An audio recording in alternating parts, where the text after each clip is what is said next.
და მეორე მხარე აუცილებლად თითქოს მე აქ ჩამოვედი რაღაცა იმით რა ქვია მისით.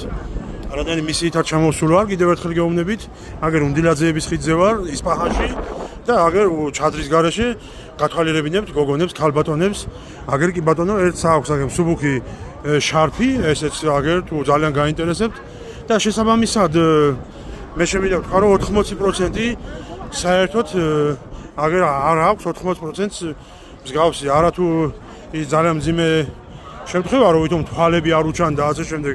აი ნახეთ როგორი მოდური ირანელია, ხო ხდები ანუ ისეთი მოდურები არიან, ვერ წარმოიდგინდა როგორ მინდა რომ ეს გაგაგებინოთ, მაგრამ უმეტესობის ტვინში ეს არ შედის.